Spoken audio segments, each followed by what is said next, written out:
huge congratulations on the film, guys. It's remarkable. And I was saying to your lovely cast mates about how I don't think I was the same when I went into what I came out. I felt like I learned something, which is what you want from a movie.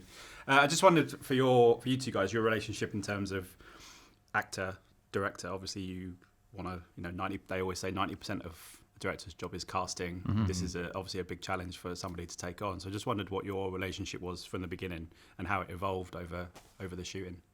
I think we're both in it for the same reasons, which is always a really good place to start. But I also think everyone involved in the film was in it for the same reason. The crew, front of camera, behind camera, and that was to serve John and to serve John's story and to raise awareness of Tourette's and just how difficult it is to live with this condition. So that was our kind of touching stone, really. So Rob and I were on the same page, the cinematographer, everyone. We just wanted to do a great job, the best job that we could for John. So, when people say, everyone's on the same team, you're all working together, you're all pulling in the same direction, that's how it was. So that translated to the cast and my relationship with the cast as well. But I think most of our early conversations were about tone. I'm very instinctive. I don't talk for hours about details of filmmaking. If I feel that something's right instinctively, in tonally, then I don't say anything. Rob now and again like to talk about the tone, and it's very unsettling at times for an actor because they're not seeing the film come together and they're not seeing scenes cut together. And you work with someone for 6 weeks, and after 6 weeks, you hope that there's a level of trust and faith in you from them, that you are in the right place with the tone of the movie.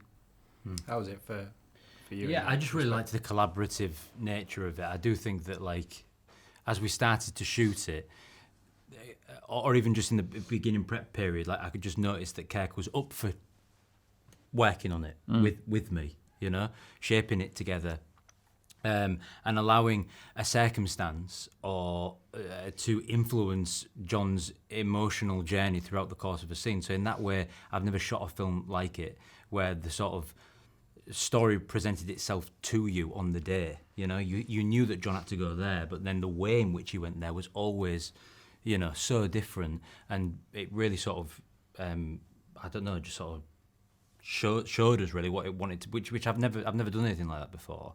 But Kirk was always up for going with it, and I was excited by that, and it helped me a lot. How impactful is it to have your subject matter still be with us? Because there's so many movies like this where you're telling a true story and they're not with us anymore, and there could be some artistic license, all that kind of stuff. So I just wondered what the advantage is of having John as part of the process for you as an actor, you as a director, that he was not necessarily guiding you, but he was the subject matter, and that he was able to kind of say yes, no, maybe, in between.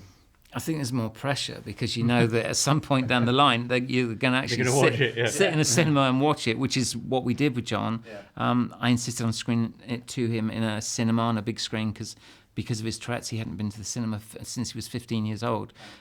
So that's one of the pressures. I realised very early on that John had kind of been ripped off, and other members of the Tourette's society community had been ripped off in the past because people in the media kind of saw it as a cheap joke and a funny condition, that they would have a pop at now and again.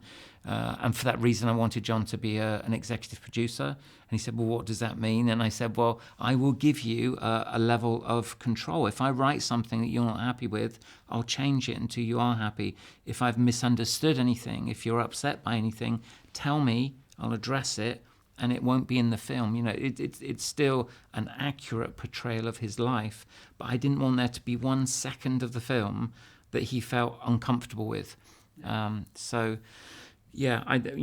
both knew that at some point we would have to show it to him, and that's the difference between someone being alive and not. Yeah, was that the same? I mean, it's pressure for you, obviously, because the person still is there, but with all the other stuff you have to...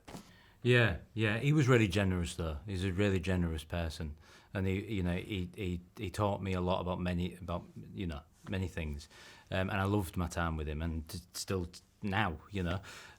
So yeah, but creatively he was great because he'd never question why I was asking something, or he'd always be open to any questions that I had, even the bizarro ones, you know. And then he also allowed me at a certain point to take ownership over it. And if I hadn't have done that, then I would have been into, you know, impersonation or, you know, imitation, you know, of a tick or him himself. So like he helped me just be like, you know, take it to your own and allow it to be yours. So I was thankful for that. Yeah. Well, guys, I love the movie. It's wonderful. Your performance, may I just say, is stunning. So congratulations on that. Congratulations to you both. I can't wait to see it again. Thanks really good to meet you. Yeah. Ladies and gentlemen, you're watching Hey You Guys. Hey, you guys! Hey you guys. Hey, that's what they all say. Hey you guys. Hey, you guys!